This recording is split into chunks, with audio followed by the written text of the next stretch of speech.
Bismillahirrahmanirrahim. Assalamualaikum warahmatullahi wabarakatuh. Alhamdulillahirabbil alamin wa bihi nasta'inu ala umuri dunya waddin. Wassalatu wassalamu ala asyrofil anbiya'i wal mursalin wa ala alihi wa sahbihi ajma'in. Amma ba'du. Marilah kita panjatkan puji serta syukur kepada Allah Subhanahu wa Ta'ala yang telah memberikan kesempatan kepada saya untuk melaksanakan pendidikan kesehatan tempat yang insya Allah diberkahi ini. Salawat serta salam kita limpah curahkan kepada junjungan kita, yakni Nabi Muhammad Sallallahu Alaihi Wasallam. Baik, saya di sini akan memaparkan perihal pendidikan kesehatan mengenai persiapan pranikah atau persiapan untuk calon pengantin dari segi kesehatan. Nah, yang pertama untuk calon pengantin harus memperhatikan persiapan fisiknya, yaitu meliputi sebagai berikut. Nah, yang mencakup pemeriksaan fisik diantaranya yaitu pemeriksaan status kesehatan, meliputi tanda-tanda vital yaitu suhu tubuh calon pengantin, frekuensi nafas, nadi, serta tekanan darahnya. Yang selanjutnya ada pemeriksaan darah rutin mengenai Hb atau hemoglobin darah, trombositnya, serta leukositnya. Selanjutnya ada pemeriksaan darah yang dianjurkan, diantaranya yaitu golongan darah, gula darahnya, thalassemia atau kelainan darah, ada juga hepatitis B dan hepatitis C, serta pemeriksaan TORCH atau toxoplasmosis, rubella, cytomegalovirus, serta herpes simplex. Nah, selanjutnya dilanjutkan dengan pemeriksaan urin. Selanjutnya ada poin kedua, yaitu pemeriksaan gizi untuk calon pengantin.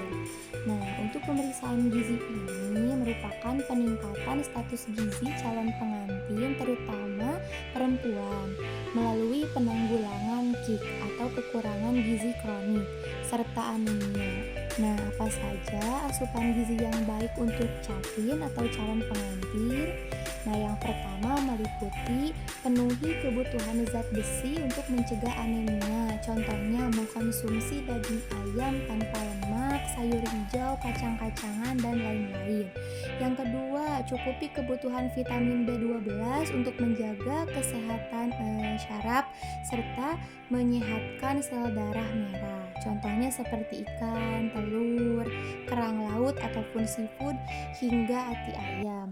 Nah, yang ketiga ada rutin mengkonsumsi asam folat, bermanfaat untuk kesuburan wanita serta pria. Untuk contohnya ada telur, bayam, daging, brokoli, jenis kacang-kacangan. Nah, untuk selanjutnya konsumsi vitamin C membantu juga untuk penyerapan zat besi dalam tubuh, contohnya seperti buah-buahan, melon, jeruk, pepaya, stroberi, dan lain-lain. Serta poin terakhir, menjaga pola makan seimbang, yaitu makan teratur, tidak berlebihan atau kurang, dan memperhatikan keragaman dan komposisi makanannya. Jadi harus benar-benar dijaga seperti itu ya. Untuk selanjutnya yaitu poin ketiga mengenai status imunisasi TT. Untuk calon pengantin wanita sebaiknya tidak meremehkan pentingnya suntik tetanus sebelum menikah. Tetanus itu sendiri merupakan penyakit yang muncul karena infeksi bakteri yang mampu merusak atau melumpuhkan sistem saraf, sumsum tulang belakang, serta otot-otot. Nah, untuk manfaat imunisasi TT bagi wanita yaitu mencegah infeksi penyebab tetanus pada kelamin, baik ketika malam pertama maupun saat melahirkan. Nah, adapun untuk jadwal suntik imunisasi tetanus meliputi yang pertama ada TT pertama atau TT1. Nah, diusahakan 2 minggu sebelum menikah agar ada waktu bagi tubuh untuk membentuk antibodinya. Yang kedua ada TT2, 1 bulan atau 4 minggu setelah TT pertama, efektif untuk melindungi sampai 3 tahun. Nah, selanjutnya ada TT3 6 bulan sesudah TT2 untuk jaraknya. Untuk efektivitasnya melindungi 5 tahun berikutnya. Selanjutnya ada TT4 juga. Nah, untuk 12 bulan pasca TT3. Lama perlindungannya 10 tahun. Nah, untuk yang terakhir ada TT5. 12 bulan setelah TT4. Lama perlindungannya hingga 25 tahun. Jadi cukup lama untuk masa perlindungannya. Nah, untuk calon pengantin terkhususnya wanita, alangkah lebih baiknya melakukan imunisasi tetanus toksoid ini sebelum melakukan pernikahan agar terhindar dari bahaya tetanus. Nah, untuk calon pengantin juga bisa melakukan imunisasi ini ke puskesmas terdekat ataupun ke klinik bidan. Seperti itu ya, Bu. Selanjutnya ada poin keempat, yaitu mengenai menjaga kebersihan organ reproduksi. Meliputi sebaiknya para calon pengantin mengganti pakaian dalam minimal 2 kali sehari. Namun jika basah boleh lebih dari 2 kali. Jangan membiarkan pemakaian celana dalam keadaan basah, takutnya menjadi sarang bakteri atau kuman karena lembab. Selanjutnya, tidak menggunakan pakaian dalam yang ketat, harus berbahan lembut, tidak kasar, serta harus menyerap keringat. Selanjutnya, membersihkan organ reproduksi luar dari depan ke belakang ketika sesudah buang air besar ataupun buang air kecil. Serta harus mengeringkan dengan handuk bersih, kering, lembut, tidak berbau. Bisa juga menggunakan tisu. Nah, khusus untuk perempuan juga tidak boleh terlalu sering menggunakan cairan pembilas vagina, ya. Terus selanjutnya jangan memakai pembalut tipis dalam waktu lama. Nah, penggunaan pembalut juga ketika menstruasi bisa diganti. Kalau sudah penuh bisa diganti 4 jam sekali. Terus dibuang serta dicuci. Namun ketika sebelum 4 jam pembalutnya sudah penuh, nah bisa juga diganti. Jadi tidak harus menunggu sampai 4 jam gitu ya.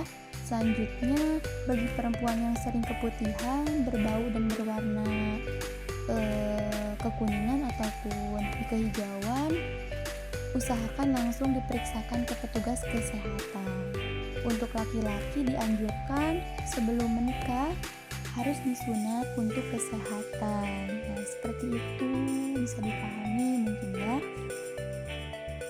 Untuk selanjutnya ada mengenai hak reproduksi dan seksual. Nah, setiap orang memiliki hak reproduksi dan seksual, meliputi harus memiliki hak yang sama dalam memutuskan kapan akan mempunyai anak, jumlah anak, serta jarak kelahiran. Selanjutnya ada mendapatkan informasi yang lengkap tentang kesehatan reproduksi dan seksual. Nah, mendapatkan informasi yang lengkap juga serta akurat tentang penyakit menular seksual agar terhindar dari penyakit menular seksual pada perempuan serta laki-laki. Kita juga bisa memperoleh informasi dan pelayanan KB yang efektif, aman, serta terjangkau. Untuk pihak perempuan berhak mendapatkan pelayanan kesehatan untuk menjalani kehamilan yang sehat, persalinan, serta nifas untuk memperoleh bayi yang sehat. Nah, di sini juga hubungan suami istri harus didasari penghargaan terhadap pasangan masing-masing tanpa ada unsur pemaksaan, ancaman, serta kekerasan. Seperti itu mengenai hak reproduksi dan seksualnya. Untuk selanjutnya ada tindakan kekerasan yang mengganggu pernikahan. Pernikahan ideal dapat terjadi ketika perempuan dan laki-laki saling menghormati serta menghargai satu sama lain. Tapi jika hal-hal yang harus dihindari dalam pernikahan terjadi seperti kekerasan yang mengganggu pernikahan, meliputi yang pertama ada kekerasan secara fisik, contohnya yaitu memukul, menendang, menampar, berbau melukai. Nah, untuk yang kedua ada kekerasan secara psikis mengenai mental, yaitu ada menghina, mengeluarkan kata-kata yang merendahkan, serta melarang istri mengunjungi saudara atau orang tuanya, bahkan teman-temannya. Bisa juga mengancam. Nah, untuk yang ketiga ada kekerasan seksual, semisalnya pemaksaan dan penuntutan berhubungan seksual. Untuk selanjutnya yang keempat, menelantarkan, seperti hilang tanggung jawab, yaitu tidak memberikan nafkah istri atau melarang istri bekerja, tapi pihak laki-laki tidak memberikan nafkah. Selanjutnya yang terakhir ada eksploitasi, semisalnya yaitu memanfaatkan, bisa memperdagangkan, dan memperbudak orang. Nah, untuk tindakan kekerasan seperti itu dalam pernikahan patut dihindari serta diwaspadai. Untuk solusi mengatasi tindakan kekerasan tersebut, nah, untuk para ibu-ibu serta calon pengantin ya, bisa berkonsultasi ke dokter untuk mendapatkan pengobatan dan dilakukan visum. Bisa juga melapor ke polisi atau pada pihak yang berwenang. Selanjutnya bisa konsultasikan ke psikologis atau hukum. Nah, yang terakhir bisa bercerita terhadap teman ataupun saudara. Jadi tidak boleh dirahasiakan sendiri atau dipendam sendiri ya, sebelum berakibat semakin fatal. Nah, seperti itu ya. Alhamdulillah, mengenai pendidikan kesehatannya sudah berjalan baik serta lancar. Mudah-mudahan penyampaian materi ini bisa bermanfaat khususnya untuk para calon pengantin yang akan menikah, serta mohon maaf dari saya selaku penyampai materi apabila banyak kesalahan serta kekurangannya. Mungkin sekian dari saya. Wabillahi taufiq wal hidayah. Wassalamualaikum warahmatullahi wabarakatuh.